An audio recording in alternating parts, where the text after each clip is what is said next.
Hello, my coding family. How's everybody doing today?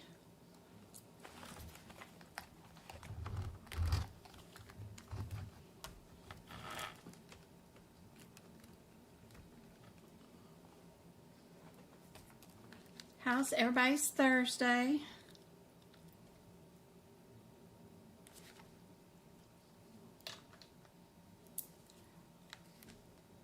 Let me know in chat where you're typing from, which state, if I don't know you. I know Miss Patrice is in Texas. Where's everybody else from? Royal, where are you from? I don't know if I know that one. Get these TikToks off. Thank y'all for the shares and taps during the lives. All the likes, the thumbs up. Pushing the content out to everybody else. That way we can find more people to help. That is super helpful.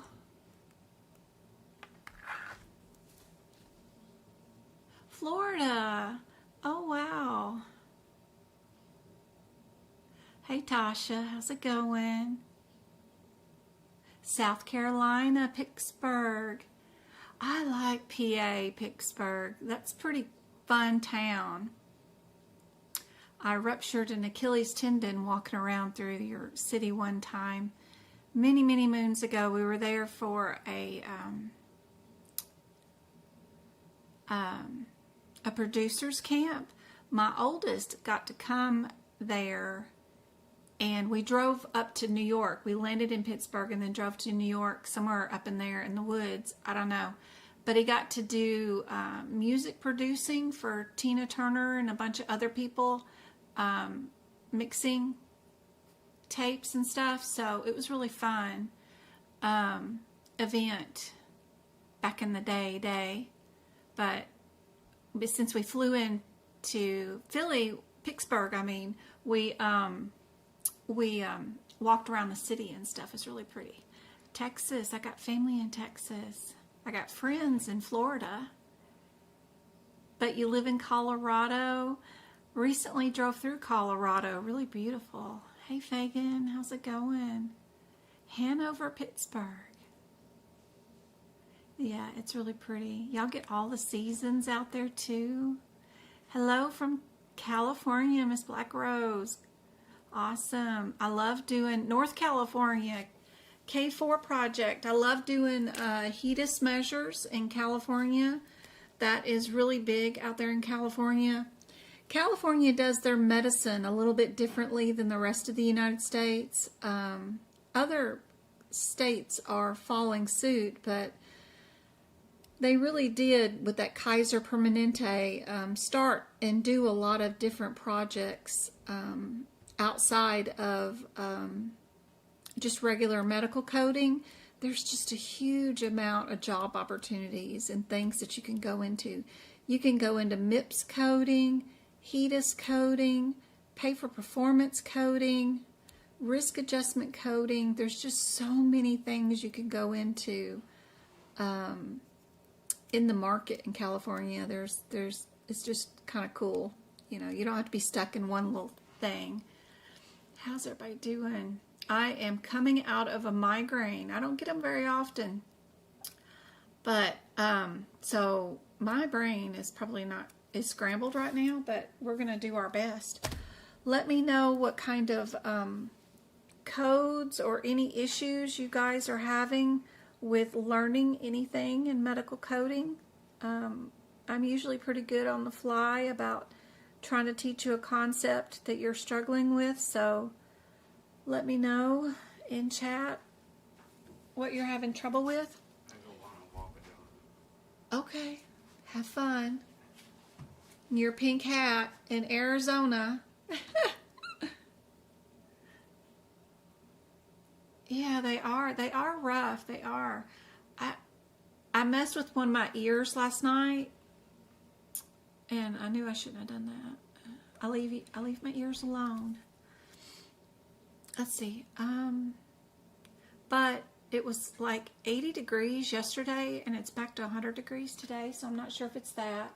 Also, they had some sort of pew-pew threat at our school district today, and Travis was not having it. He was like, you come get me right now. I'm not having it. So him and about 100 kids all got picked up. And then I had to take him back for cheer practice.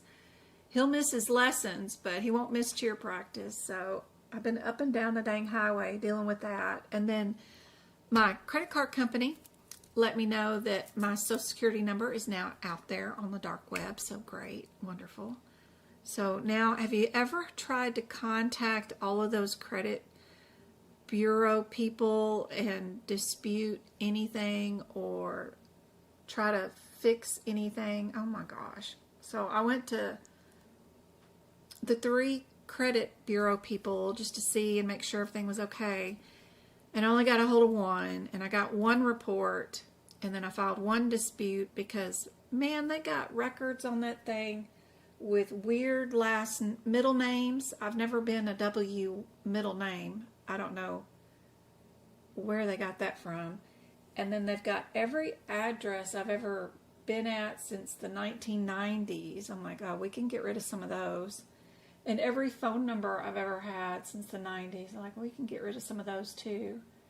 They had some closed accounts that were still linked open, but not due. It was really weird. So I've never even looked at the credit reports, but good God, what a nightmare to audit those things. And then when you're filling out the paperwork online, you get this spinny wheel of death, and it's like it takes forever. I mean, I'm glad you can file stuff online to dispute, but Lord, have you ever tried to fill out that paperwork? Yeah, I was thinking about that too, that I should block the boys' too. When I adopted them, I had the option to create new numbers for them. So that was unique. No one else has seen their numbers except for me. And I won't even give them out when they seek medical treatment. I'm a huge stickler that, you're not getting it no matter what. There's no reason for my PCP to know it or anything like that. So I'm hoping that they're pretty secure, but I should put that on there for them for sure too.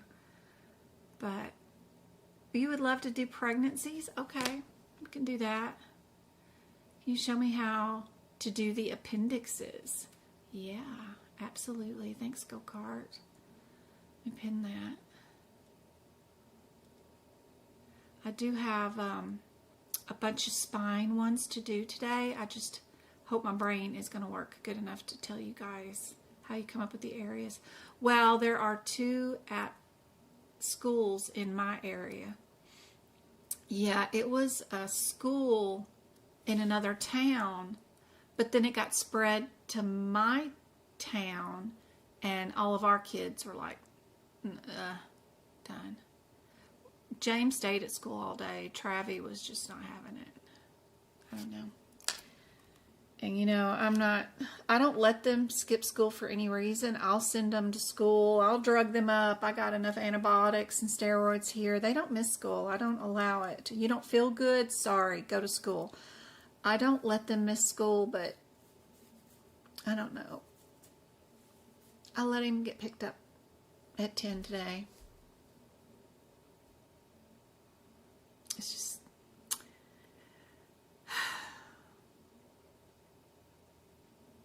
I took practice C yesterday and I got an 81. My cardiovascular and medicine is bad. Don't hold those practice exam questions. You can practice them daily. You can do 1 question at a time. You don't have to set aside, 2 hours to do 50 questions. But, it is good practice to work on your stamina and build up to being able to do 100 questions in one day.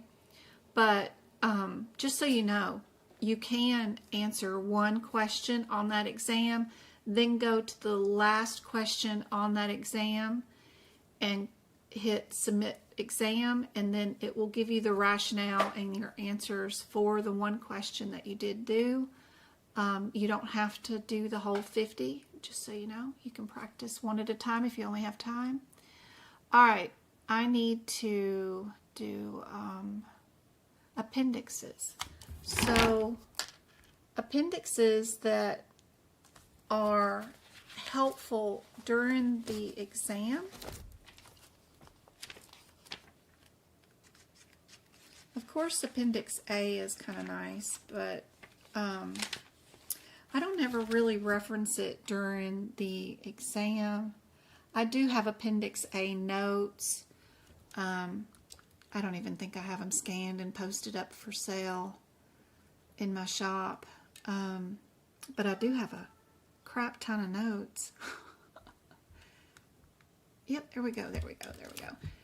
For Appendix A, but most of the time I just use this sidebar on our cover of our CPT book. But remember that not all your modifiers are listed inside this cover of your CPT book, that there are some that are not even listed inside your Appendix A, and those modifiers are inside your HitPix book if you're looking for them and want to know how to do them.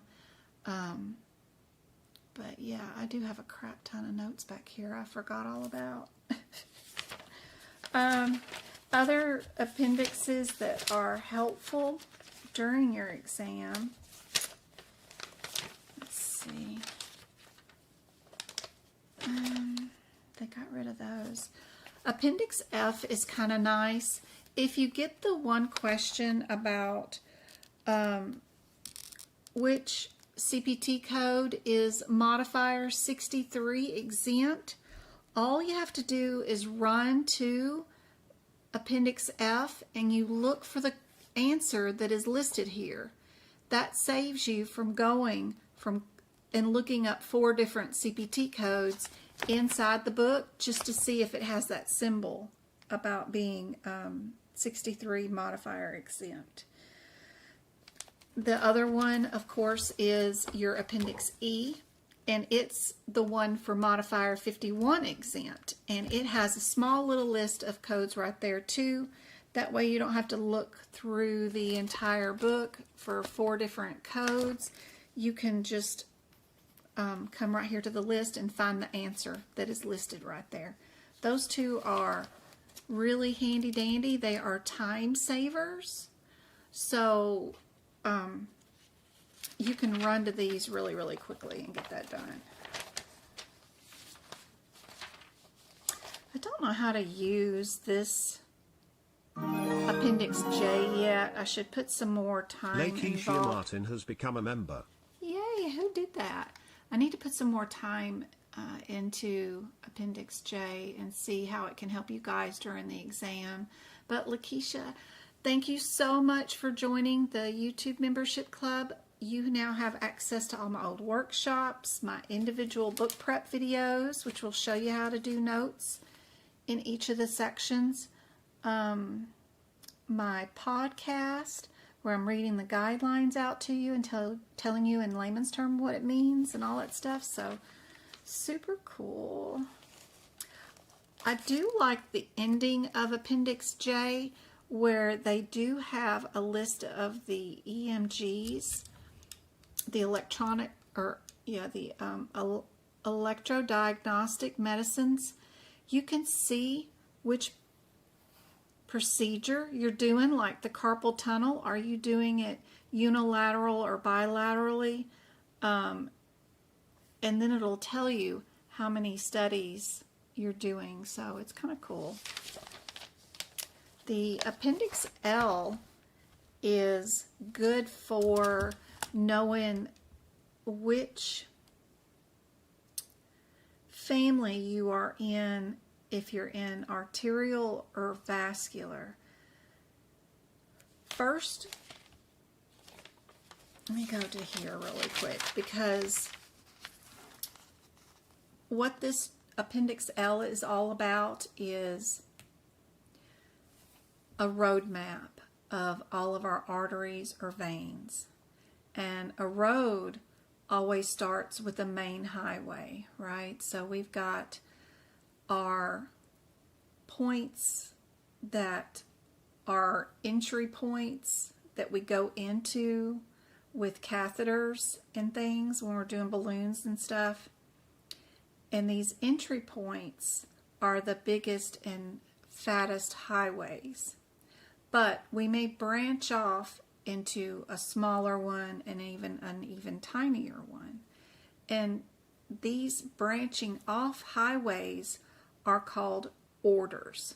First order, second order, or beyond, or third order, depending on what level you do. They do have them listed in like a color code, but it's all red.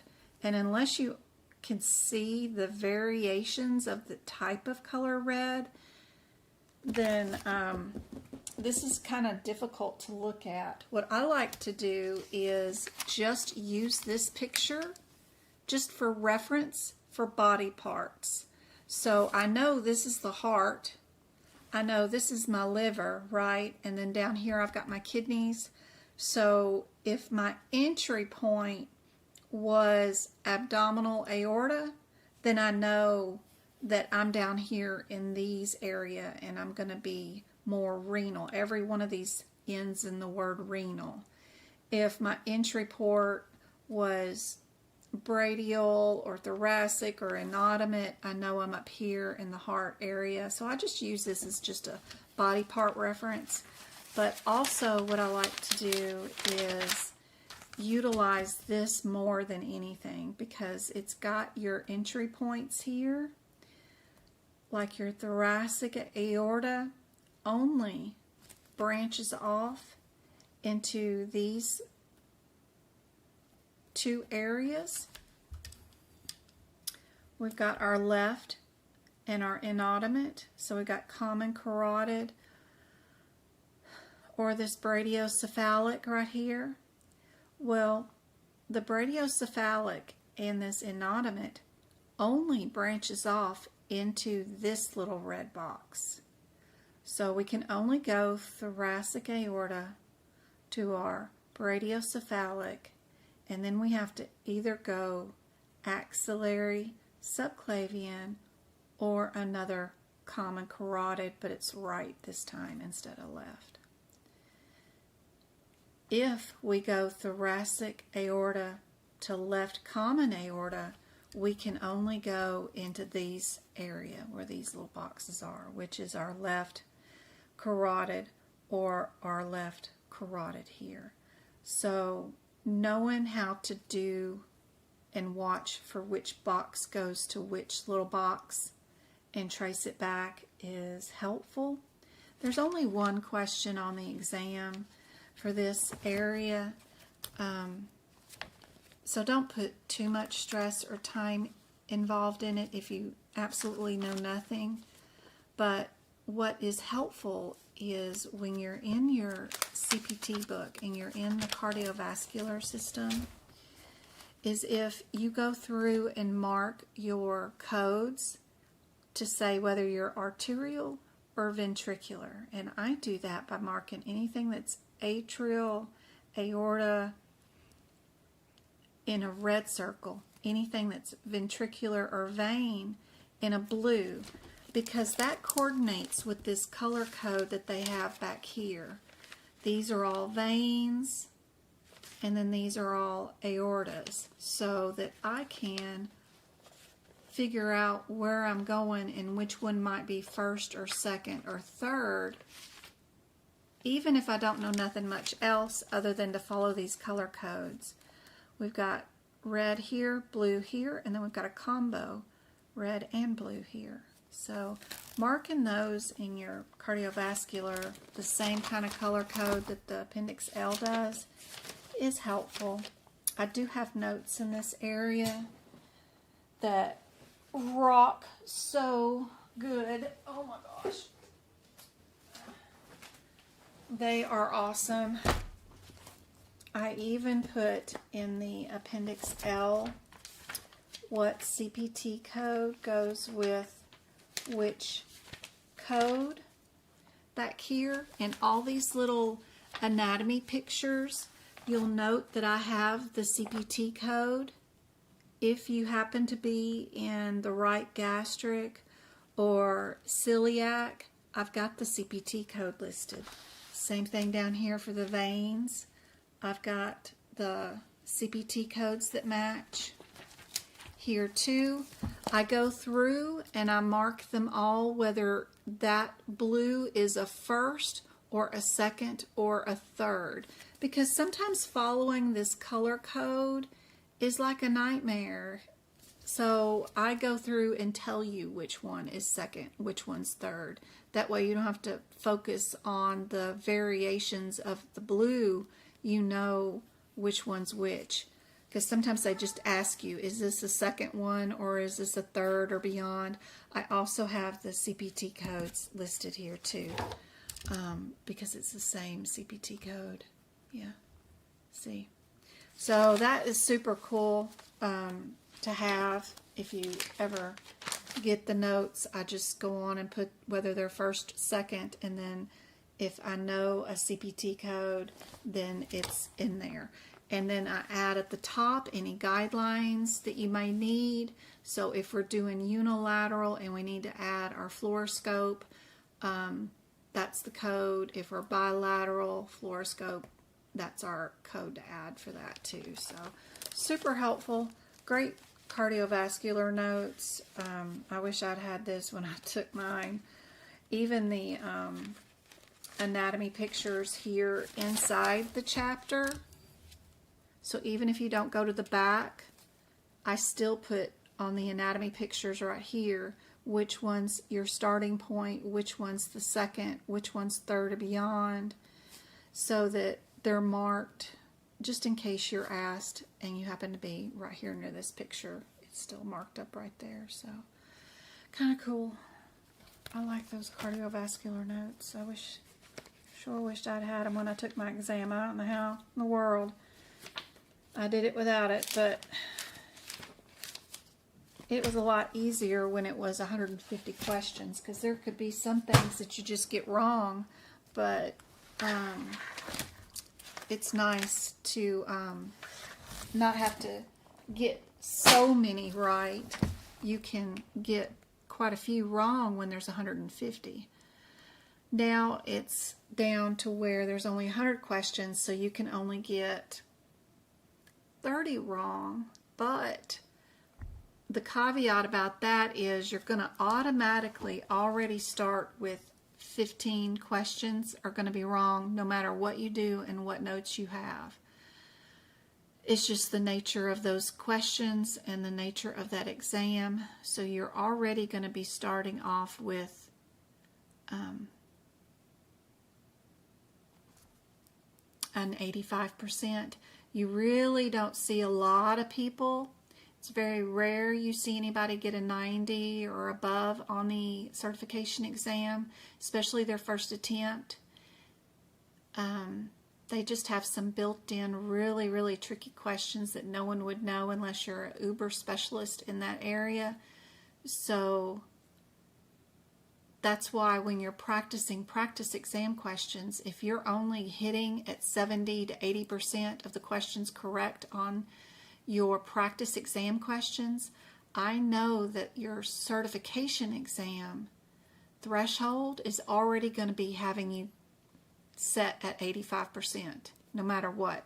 So if I take another 15 off of that, you're barely going to pass, or maybe not even pass. So I don't know if that makes any math sense to you guys, but a 100 on that exam is an 85. So, you know, we're starting with the 85 and going backwards. And I know you guys are going to miss some, so that's why I like your practice exam questions to be at 90%. Anyway, I hope that's helpful. All right, I lost track while clicking around on the practice exam in AAPC. Hey Angela, you didn't miss much. I haven't been doing anything but rattling around. All right, I answered one person's question. That was the appendixes. That was Fagan's. Lab and Path. Lab and Path, Miss Kimberly. I've been getting everybody that's got my notes have been making 100% on those Lab and Path exam questions on their certification exam. The best advice that took me the longest to even recognize is that every page of the Lab and Path section tells you what your header is already. So if your answer is on this page, then you should be doing a consultation, right? If your answer is on this page, you're doing molecular pathology. If you're on this page, you're doing chemistry. If you're on this page, you're doing immunology. So, A, B, C, or D, is my test asking me about somebody's immunity, a chemistry? Am I doing a consultation? Or am I doing a pathology? Just knowing that and clearing your header for every answer before you even look at the CPT code and its descriptor will help you eliminate answers. That is super valuable with Lab and Path. Make sure you recognize that that whole chapter is header documented for you. I wished all of our sections were like that, especially like the digestive system and stuff. They just say something universal like the nervous system. Well, that's not helpful. Why don't you tell me what body part we're in, you know? Anyway, that section is mapped like that, so that's cool. Practice for pregnancy. Pregnancy. Where is our pregnancy? 5 something. 555s. You know, I don't think I did. Did I do OB and delivery in this section? Let's see.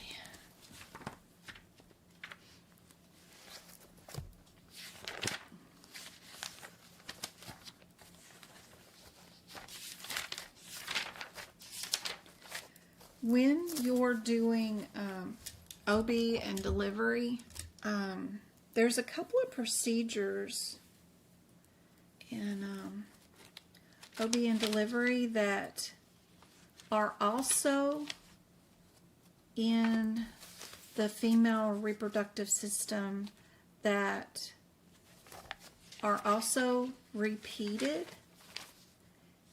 in the OB section. So like knowing that some of these histoscopes and stuff like that have nothing to do with OB in the front part of the section, but then later on back here we can do them again and they're listed again, but they're part of a postpartum care of some sort.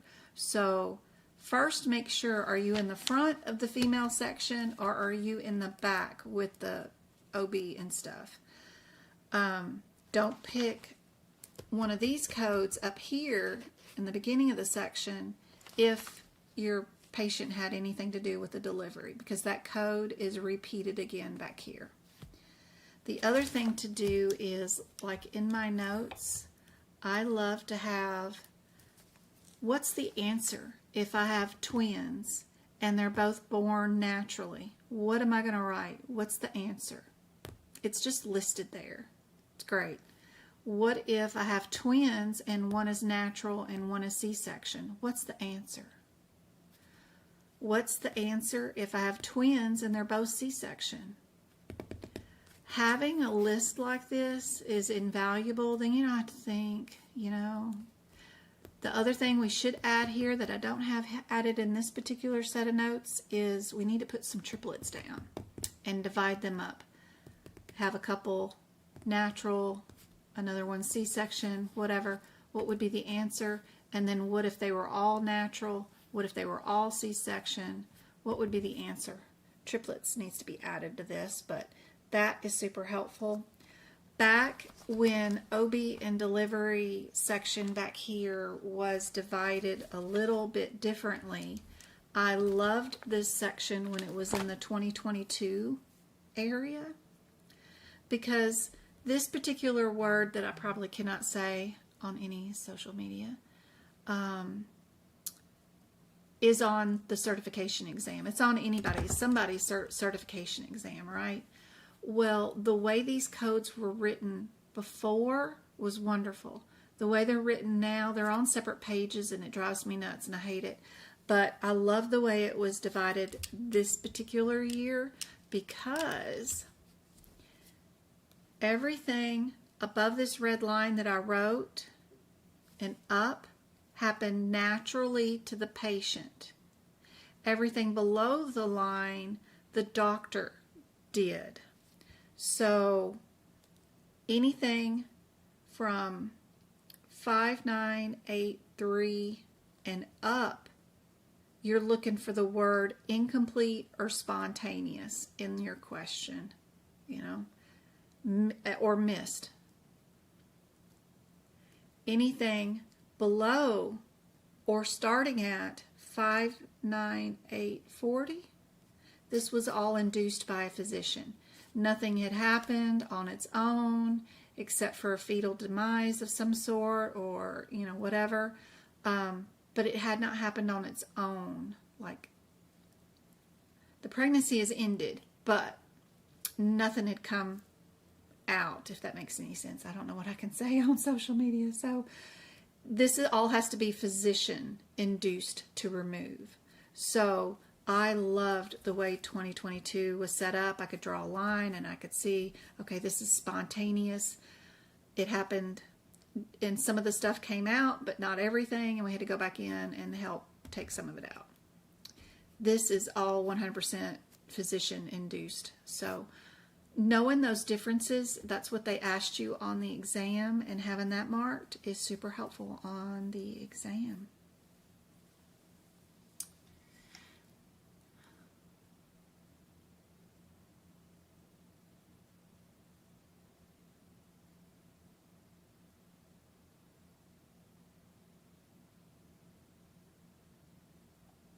I'm just checking up on chat to see what I did. Can you explain selective and non-selective? Yes, I can. Where were we at a minute ago? Where are those codes? Selective and non-selective. Okay. That's in cardio, right? We're in cardio. Oh, my head is starting to feel better. It is starting to feel better. Okay. That's tunneled.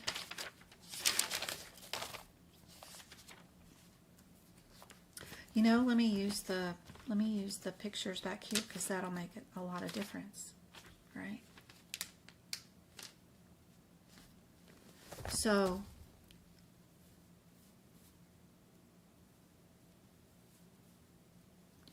if I'm sticking a catheter into the femoral leg, right? And I'm going into the iliac common right here.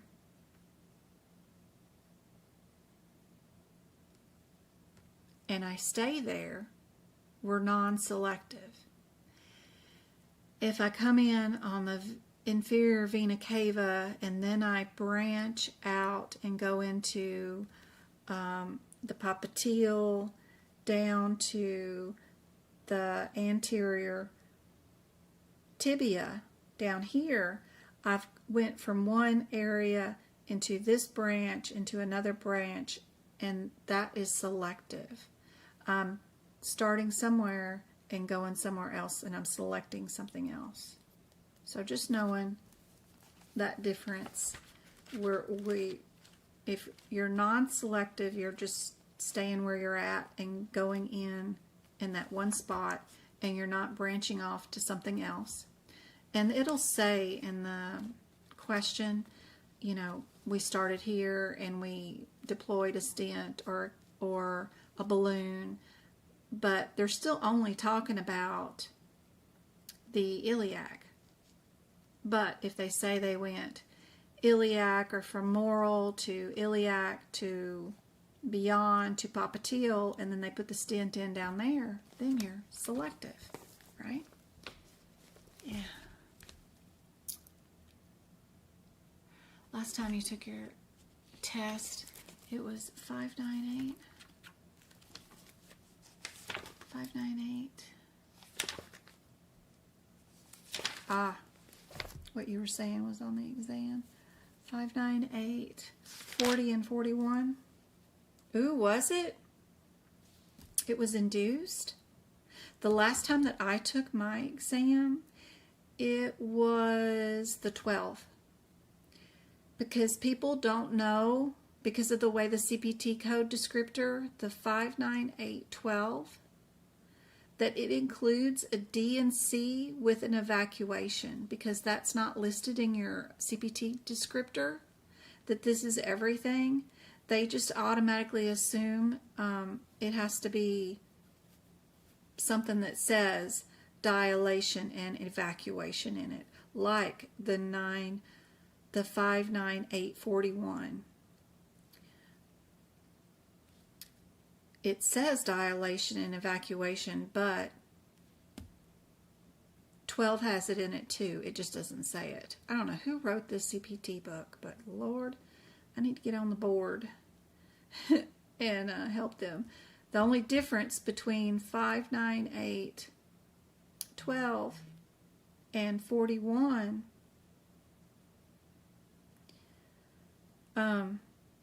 is that this happened spontaneously, and most things came out on its own. We're just going back in to help finish up stuff. This is induced by the physician. Nothing's come out yet.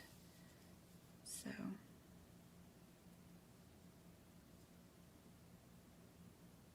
just knowing what's going on inside these codes. 59820 also includes evacuation with curette, and dilation. Evacuation is all included. It's included in 12-2 and in 20 and in 21. 30 is due to an infection.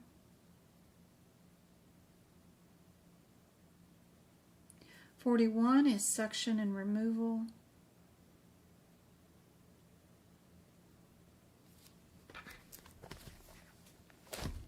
Love my notes. I wish I'd had these, although I'm losing my papers.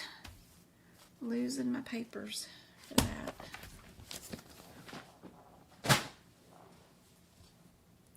Hey Cassandra, good to see you.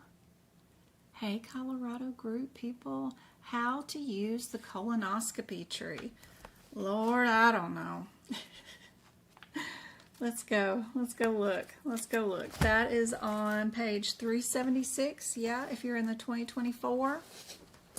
So the first thing you got to know on this decision tree is in your practice exam question or your real exam question, do I have a diagnosis or not? Does it say that this patient has polyps already or has diverticulitis or whatever?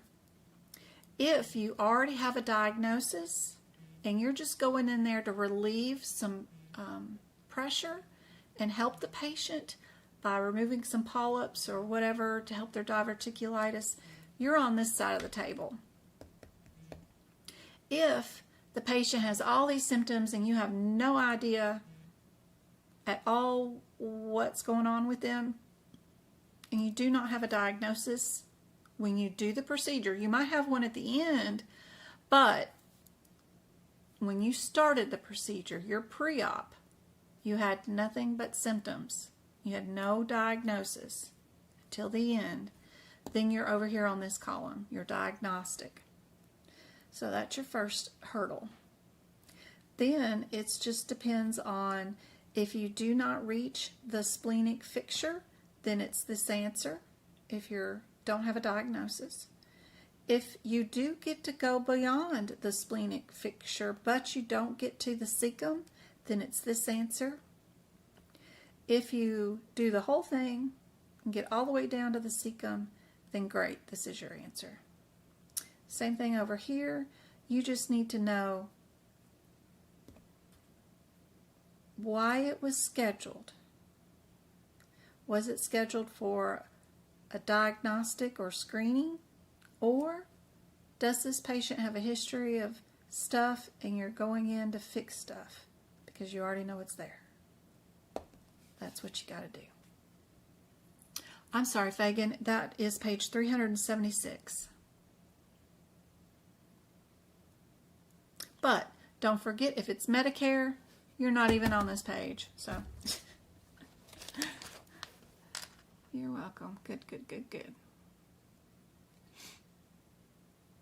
I am. It is starting to feel better. It is.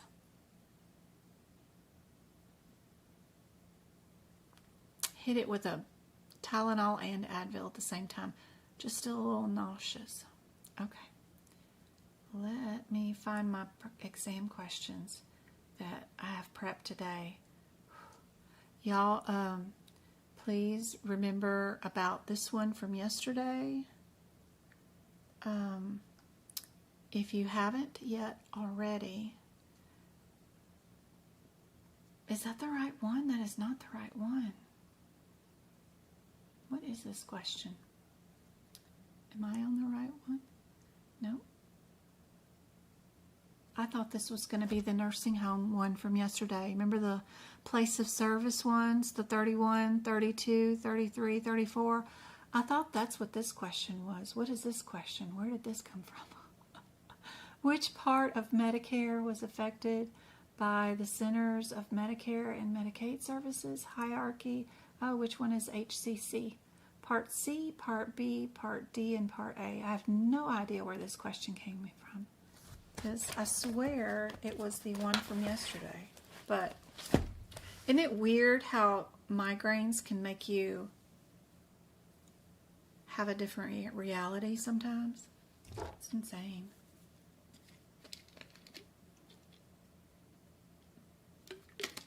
How's everybody on TikTok? I don't mean to be ignoring you guys. Thank you guys for all the... Oh, I missed a call. Who did I miss a call from? Travis had an unverified... What?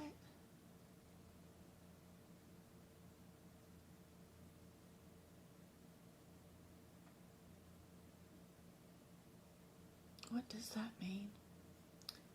Travis had an unverified... What is that?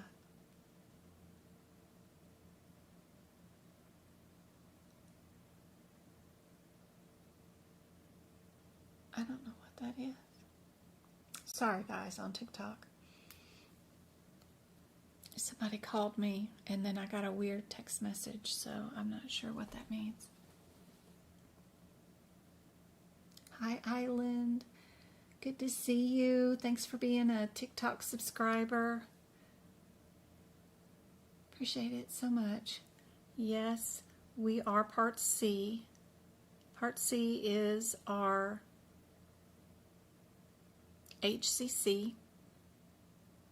If you happen to have any loved ones who are about to become eligible for Medicare, I will be eligible in like 8 more years. I'll be 62, I think. Maybe 7. I can't do the math right now, but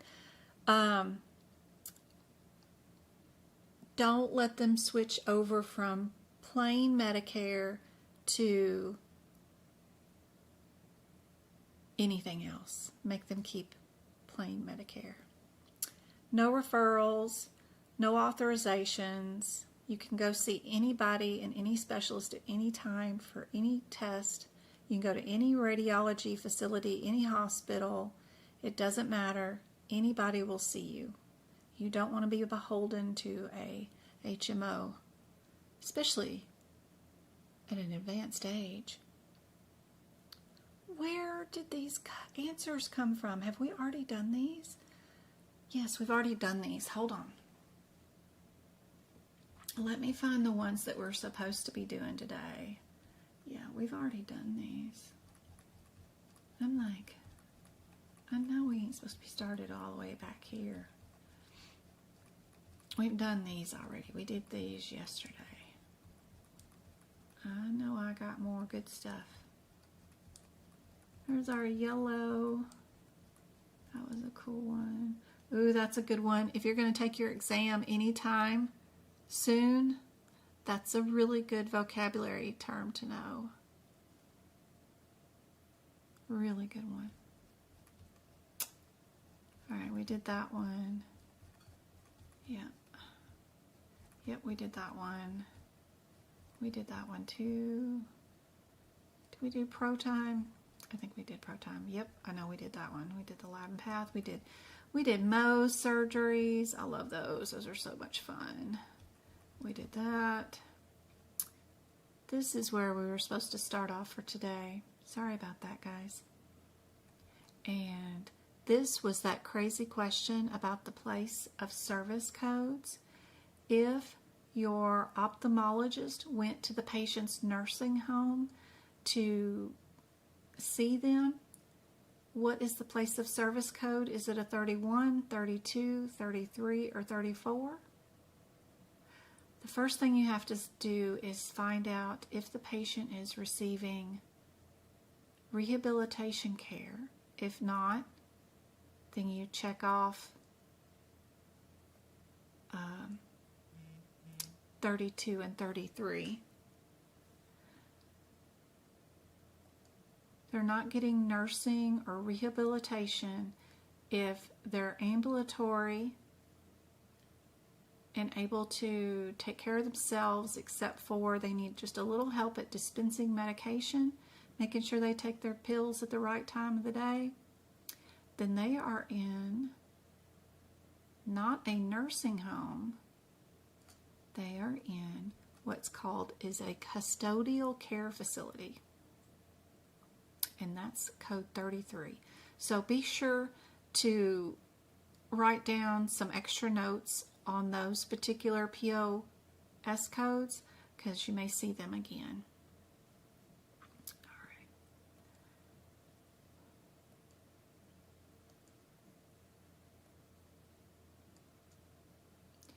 Let's do some spines.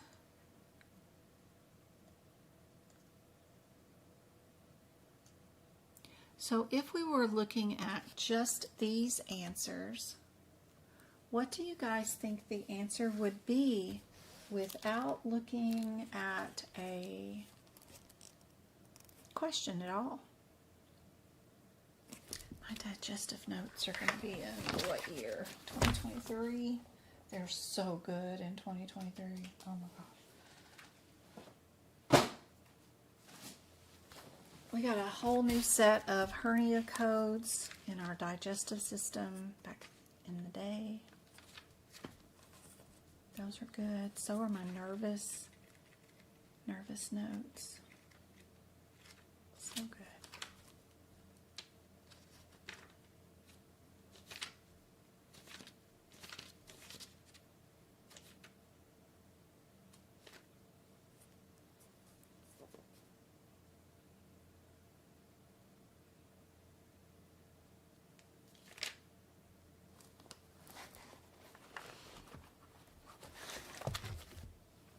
All these codes that are listed as a possible answer on this question are more than likely going to be on your exam.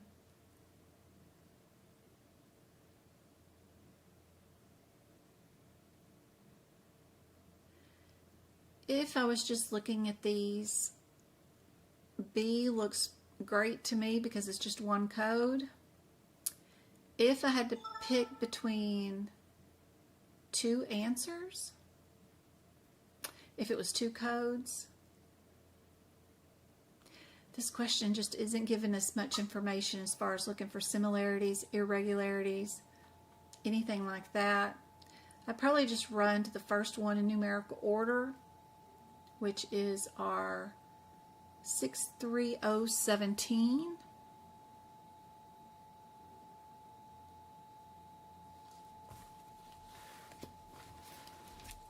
Which is a child code that you can't do much with. You got to go look at its mama, which is the 3015.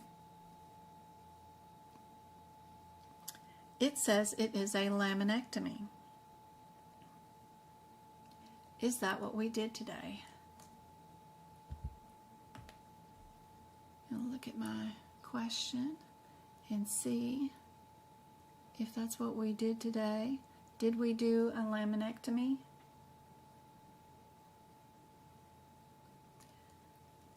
Nope. Doesn't look like it because I don't see laminectomy. I see something else. So I know I'm not at 17. So I'm going to move to my 30-30. Where's that? 30-30 is also a child code. I can't do anything with it. I got to go look for its mama. Its mama is 6-30-20. She's a hemi.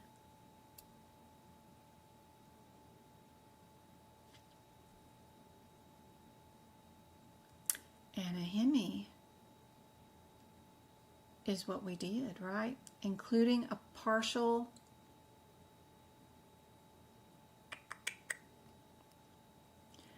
so I like D.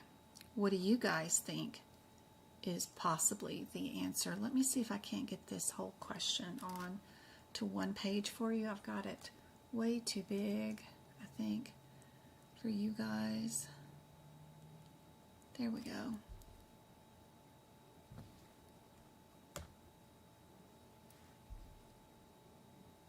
The main thing is remembering that when you get down to a possible answer and you find it has the severe indentation all the way over and it barely says anything like lumbar or interspace, you know you're just a child code and you can't do anything with that. You've got to go find its parent code to see what's included inside this procedure.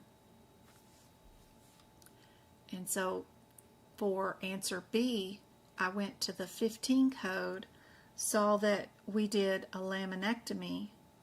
I looked in my chart to see what we did. We didn't do a laminectomy, we did a hemectomy with a formectomy. So I know 17 isn't correct, so then I just went to 6-30-30 because it was the next one in numerical order. And I saw that that is a hemi.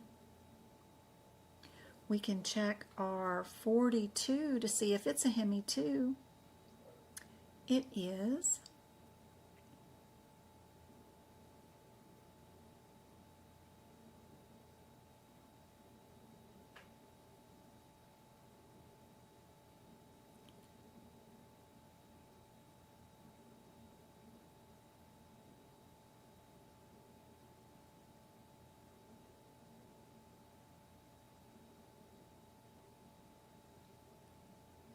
Everybody know your differences between the 42 and the 30? Because both those procedures are both hemis with partial formans. You guys know what the one word difference is between those two? I know some of the people that have been around with me long enough will know.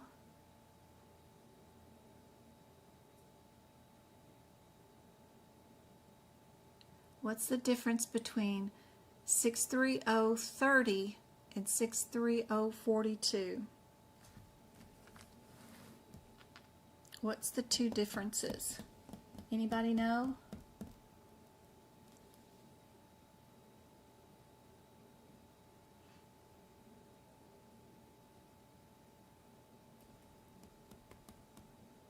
It's not interspace. They're both interspaces, sort of. They're both the decompression of the nerve roots with the partial fascectomy, with an excision of a herniated intravertebral disc. This one's one interspace lumbar. Where were we at? That's right here. All right.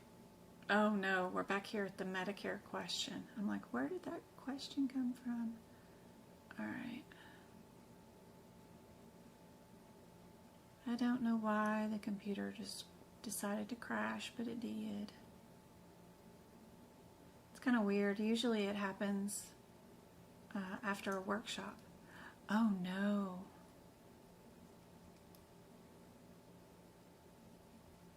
Uh-oh.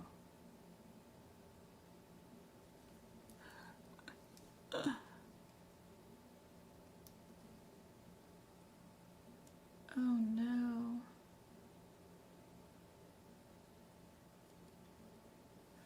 So, Lord, you guys know the practice questions that that I had.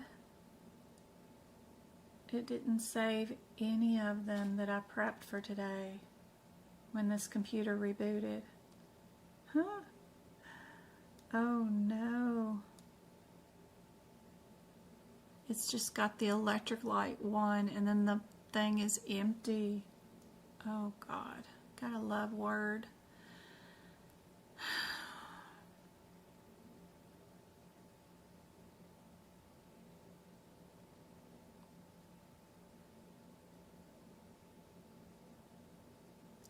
Where were we at?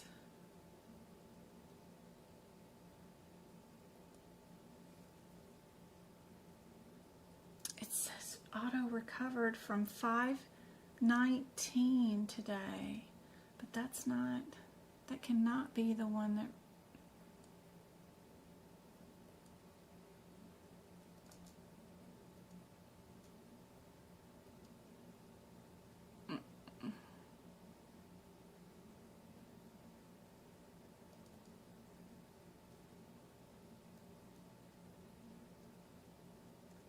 nope, it did not save any of it. Can I go back to a different version?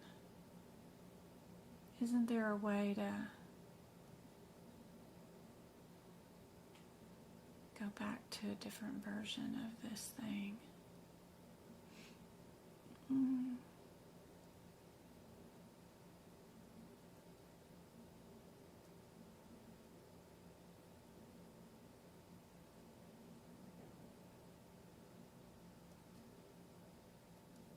I think there is, but I don't know how to find it right now.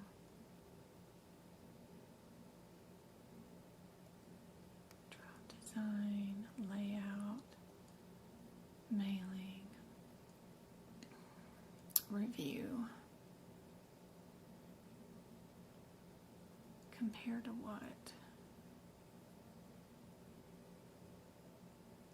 Previous what?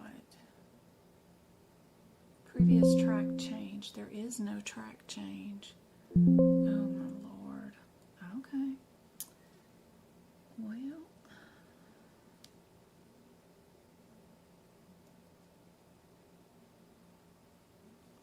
What was the question we were on? We were on the difference between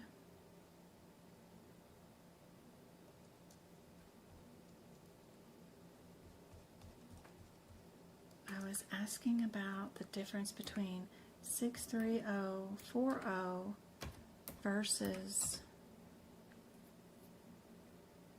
63030, and the difference is that the 40 and the 42 are re-explore,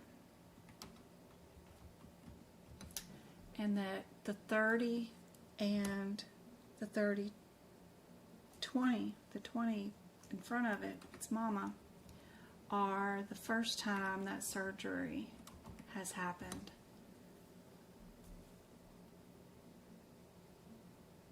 So that was the differences I was looking for, but fortunately I lost everything I had prepped for you guys today. Oh, including the rationales. Where did those go?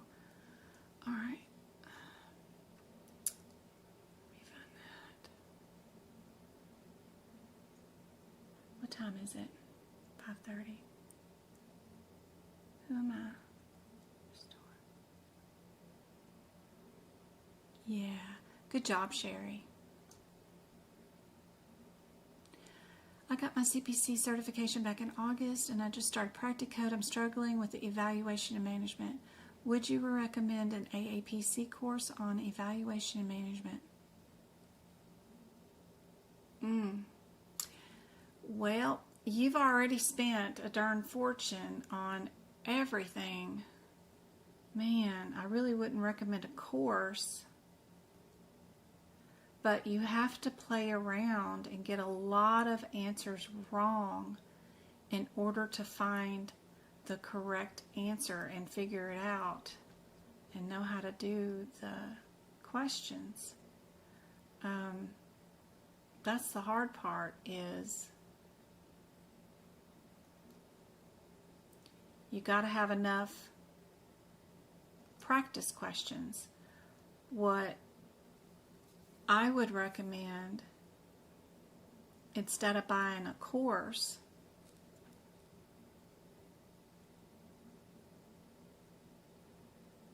let me show you.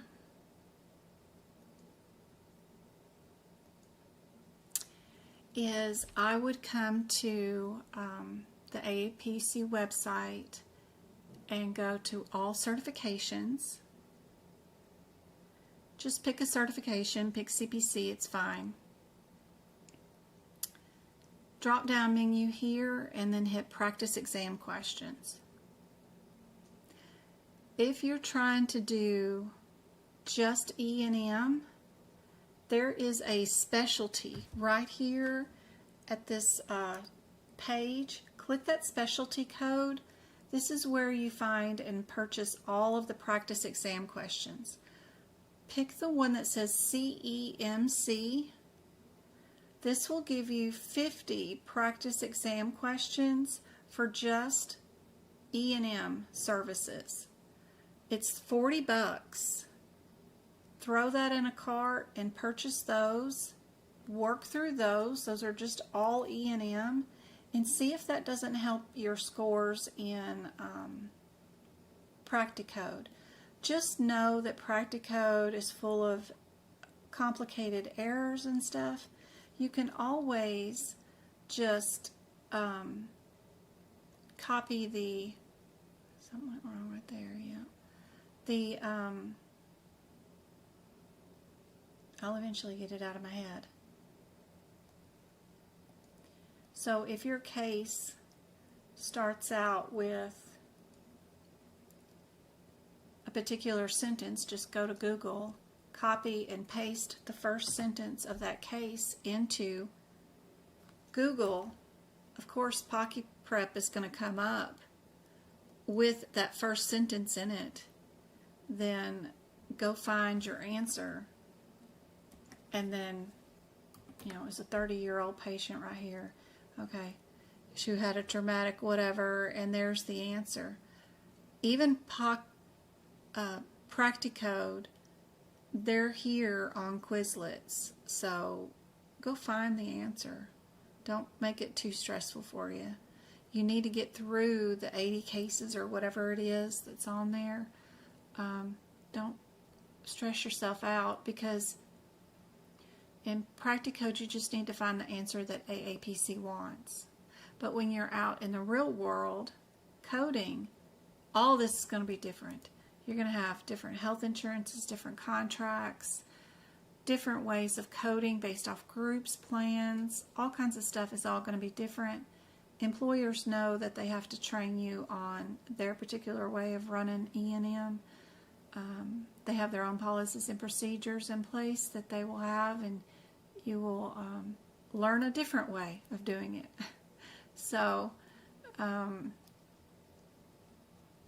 but buying those extra practice exam questions that are all just E&M, that's super cool.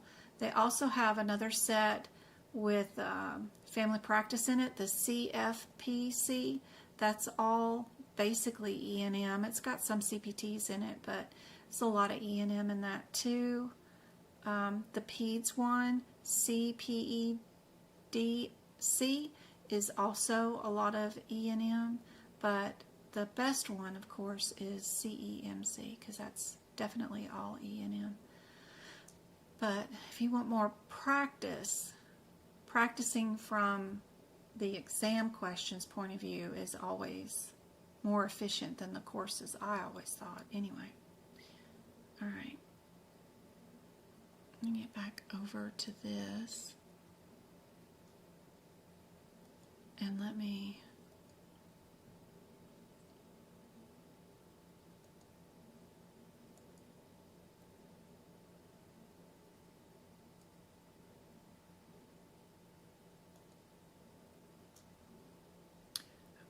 get just the question and the answer.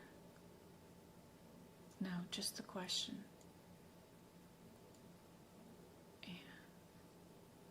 And everything I had prepped for you guys disappeared with that reboot for some reason. Who knows? All right, here we go. Oop, no, gotta redo. Redo, and we're gonna do that. You know, maybe if I sign, why am I not signed in?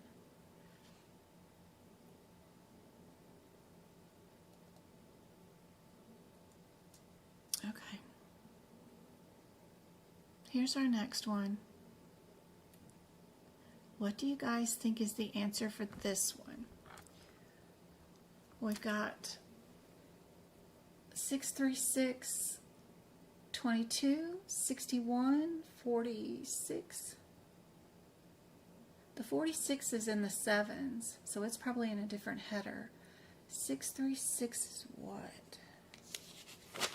Where is that? Ooh, 636, 62, 63, and 64, and 61, and 50, and 55. All these codes are normally on the exam, so really good area to know. If we're a 22, 63622 is our first one in numerical order.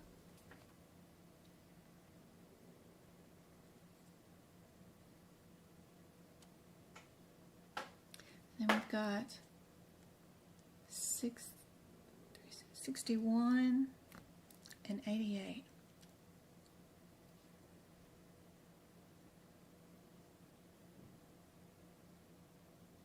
Are we removing an array? Are we revising it?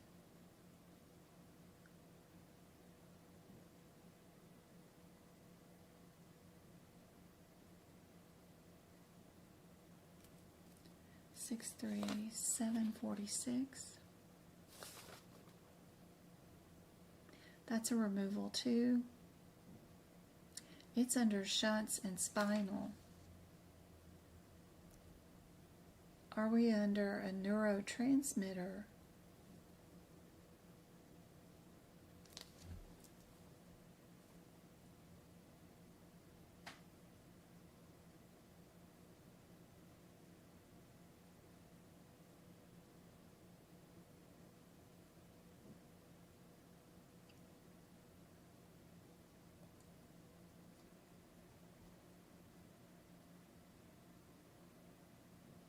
How do you know if it's the first time or not in the description? It would say in the patient's history that they've had previous laminectomy or a previous decompression. You know, they'll have something in the history that says the patient's had it before. I don't either. I wonder what in the world they had the 63622. Maybe it's a typo and it should have been 20. Who knows? But I found all the other ones.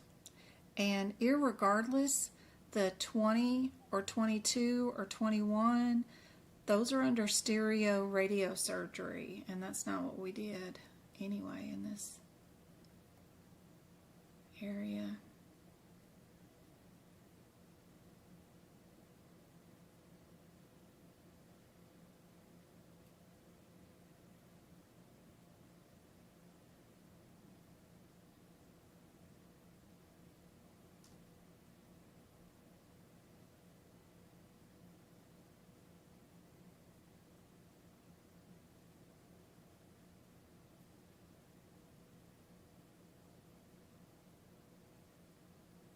We disconnected some leads. What do you guys think the answer would be?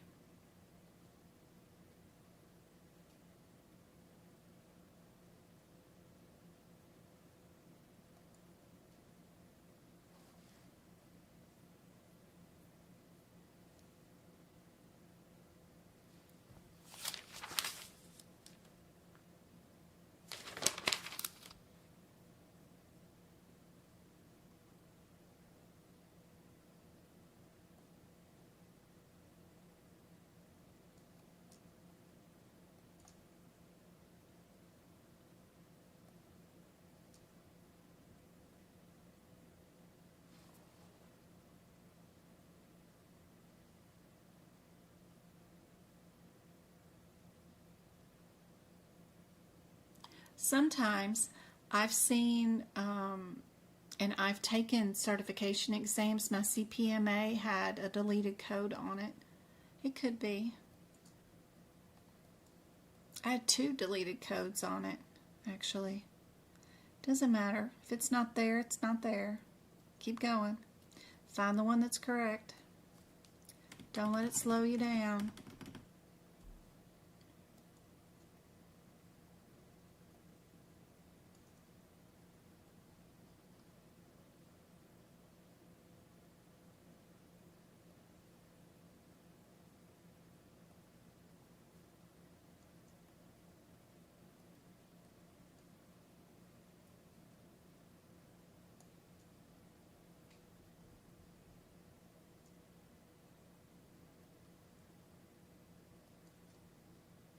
The rest of that rationale. That is crazy amount of rationale. I had such pretty questions for you guys today. Had it all formatted. Lord. But, oh well.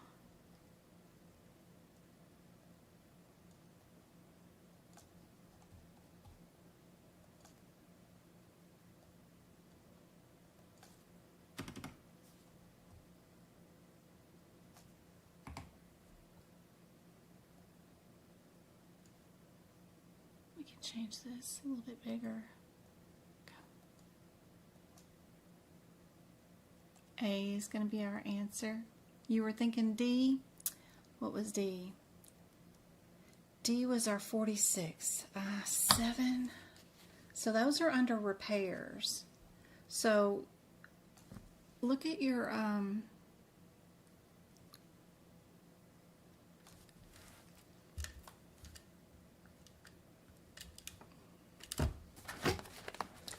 if you go to the 637s, look at your header difference. Those are repairs. Did we fix anything? And it says in our question, all we did was disconnect some leads. Is that repairing anything? You know you're not underneath that header for a 637 because you didn't do a repair based off those last words, just disconnecting leads. You were dealing with electrodes, right? Leads and stuff. So you know you're going to be underneath these neurostimulator mess, right? That's why those headers make such a big difference. Don't forget to stop by and check your headers. Make sure you're really going to be there.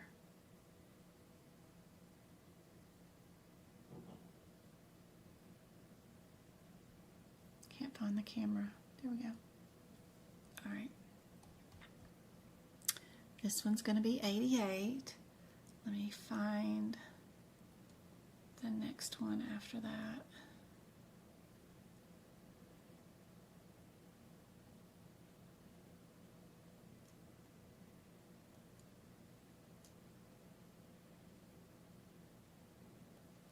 This next one, and I need it to be 22. No, that one. Here we go. A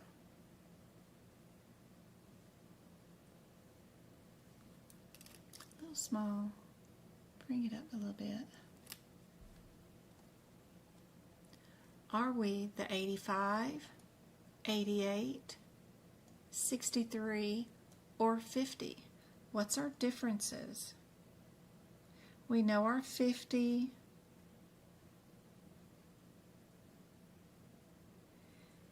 is percutaneous through the skin. Our 63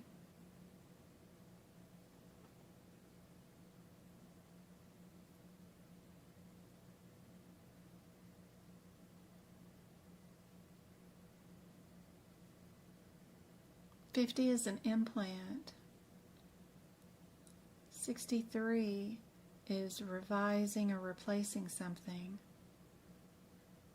85 is an insert and a replacement. And 88 is also a revision or removal of something. What did we do today? Generator is placed in the skin pocket, closed, 2 layers, sutured.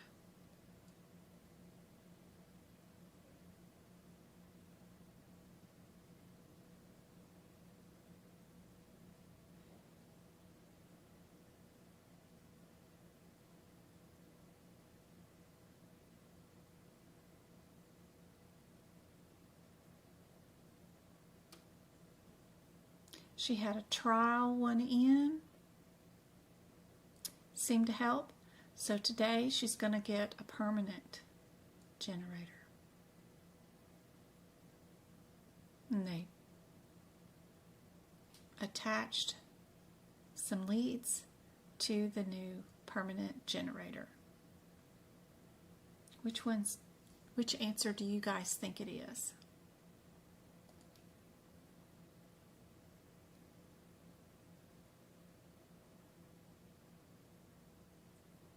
No worries, Megan. I'll have to repost all these questions I had for tonight back up on the document again, and we'll go over these on Sunday. Tomorrow I've got football. Saturday I got to take my mom to the doctor in Vegas, so that's 5 hours. But Sunday, we can go back over and do the rest of these neurostimulator ones that I had.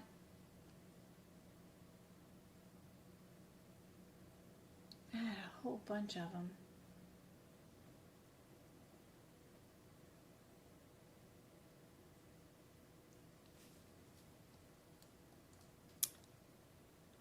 Everybody saying A. Get the answer real quick.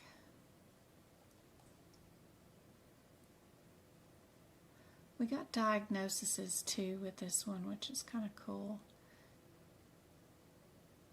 You can divide up your answers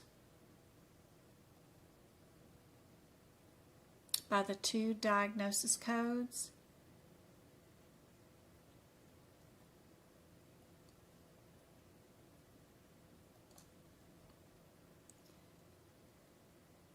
We've got a difference between your M5450 or your M54.4. You can figure out that you need to be a 50. That'll get you down to just A or D. Then it's a difference between your 88 and 85.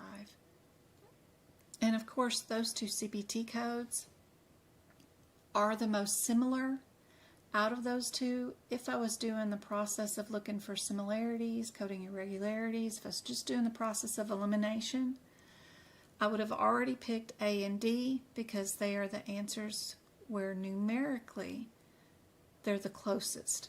The 63 and the 50 numerically are far away from each other, where A and D are just 1 number apart. and then I would just pick the smallest of the two numbers, which is A. And with the process of elimination, I wouldn't have even looked at a CPT code, just picked A as the answer.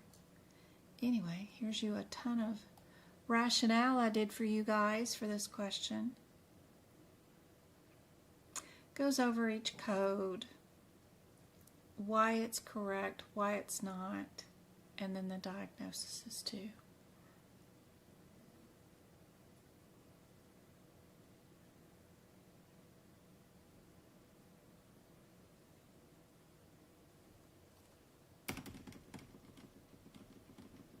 I got time for one more. I gotta find it real quick.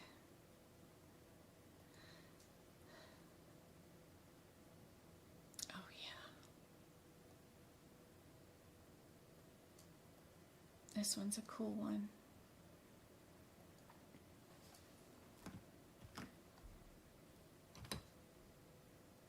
Oh, I think I need to have the right font size. 22. Yep. Okay.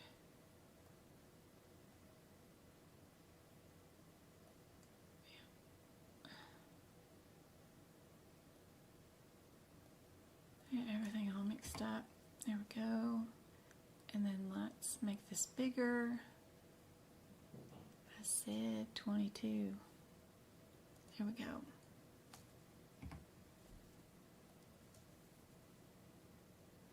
We're either a 35 or a 99. 646, 35.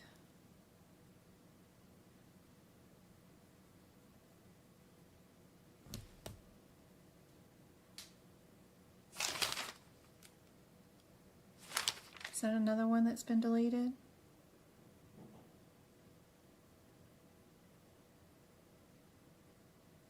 We're in.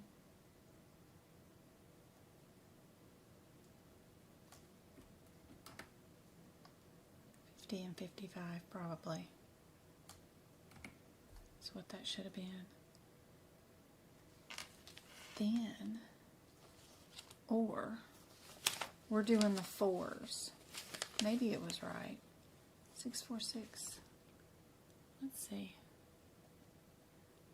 646. There we go. Yeah, they're both there. 35 is single, but see, that's a child code. You got to go look at Mama.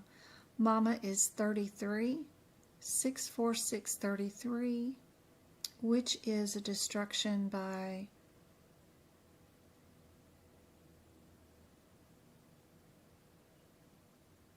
we can give people labor relief there. What have we got going on? What did we do today?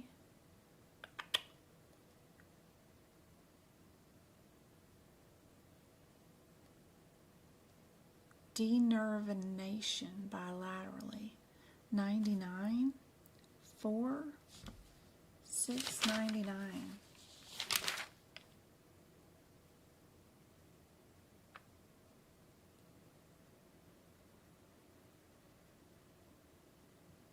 Unlisted procedure.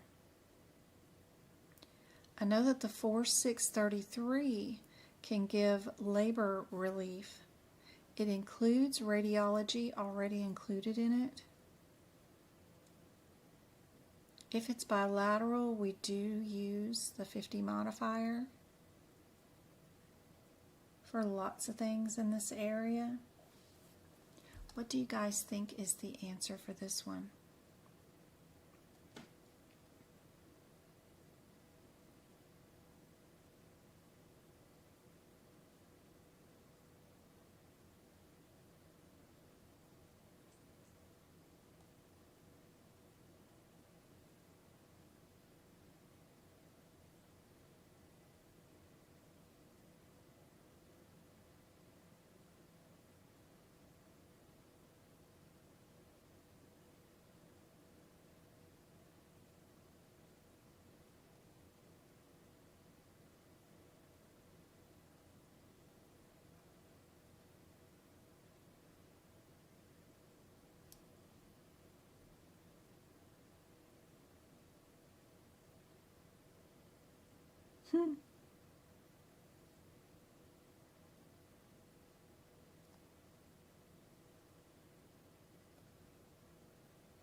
Everybody likes C.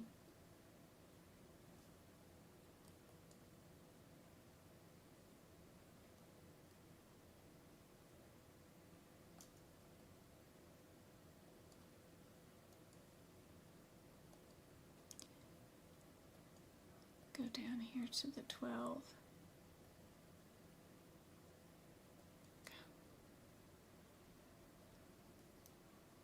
Lots of rationale for that one.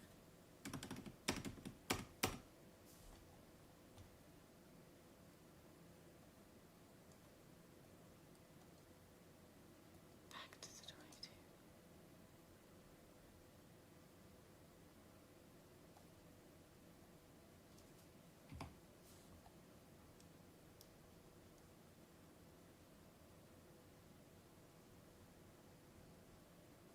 Pretty cool.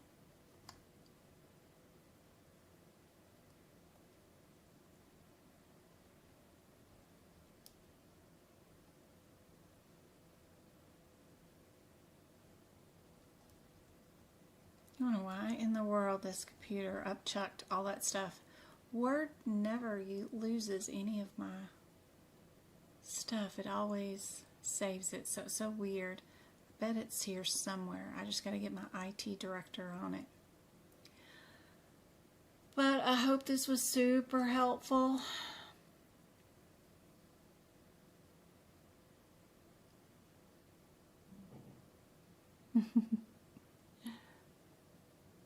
Thanks, Go-Kart. We will be back on Sunday. I don't have a link up yet, but I'll get one up for our live on Sunday evening. I've got 8 more of these spinal ones about the 6, 4, 7, 18 area. The 6, 15, 10 area. 63090, some modifiers. I do have one where the answer is R64999 code, R63050s, just everything in this area. I know it's one that you guys are been asking about. I just have to redo it again and get it posted onto a document that won't crash, I guess, this time. But hopefully this was helpful. The knowing the AKA terms, I just saw this one about this chemodenervation of the extremity is also called Botox injections. It's really cool. So knowing your AKA terms is super helpful. And what I do is if I don't know what the chemo, I just go to Google and Google what's another term for this particular term. And then find your AKA words because they may not use that. Endocrine glands are just your sweat glands. So when they mention stuff that might not be real self-explanatory, don't forget you're not alone. You can always Google it and see where it's located. Prudential nerve, we're dealing with the pelvic floor. If you don't know where a particular nerve is, this is the section where you go Google it, look it up, figure out where the nerve is located and get it written down in layman's terms. That way you know. That will help you out a whole bunch. And these codes, the 6, 4, 6, 11, 12, 13, 15, always usually on the exam. Knowing the differences helps out a whole bunch. 11 targets muscles like Botox. 12 does one side of the face versus the other. And then the 15, works for migraines. So knowing those differences helps out.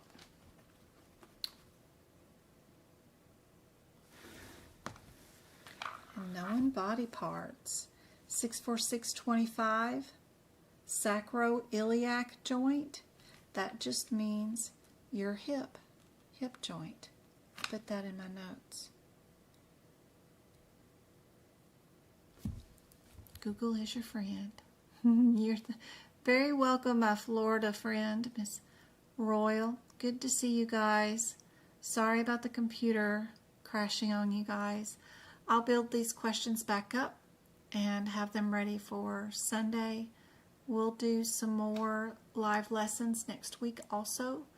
Monday, Wednesday, and Friday is my plan, unless kids' schedules deviate from that. I'll let you guys know.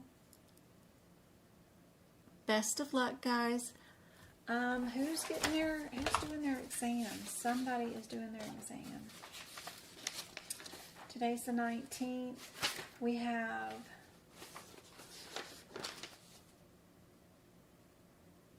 Renee's doing hers on the 23rd. Stephen was Thursday. That's today. Oh, I wonder how he's done. Weber's on October 26th. Mika, October 7th. Colin, the 28th. November or December for January. For Joanna. Sandy is tomorrow. Maggie is the 25th. Lopez, 22nd. I wonder how Stephen did. Y'all send positive thoughts Stephen's way, because I know they had their exam today. Probably mine is blown. But hopefully everything turned out okay, and I will see you guys again on Sunday. Be sure and leave me messages on any of the videos, either here or on TikTok, and let me know what else you would like to see during our lives. That helps me out a whole bunch. How fast is everyone getting their exams back? They do slow down at this particular time of the year. Everybody pushes off their exam attempts till the end. Plus, it sounds like Examity switched over to a new proctor site. So they got to work out some kinks, it sounds like, on the new proctoring site. But hopefully it's still the same within 3 hours turnaround time. But I don't know. No idea. I hope Stephen did well. You got yours back within 2 hours? Great info, Ada. You're nervous to take yours too, MK? Aw. I gotta switch your... I think I did switch it. Your tutoring to Sunday at like 2 o'clock my time, which is 4 o'clock your time. Let me know if that's a good time. And if that's a good time, I'll do your tutoring on Sunday, and then I'll do a live right after. So 4 o'clock my time for our tutoring for the spines afterwards. I hope this was helpful, guys. I will see you on Sunday.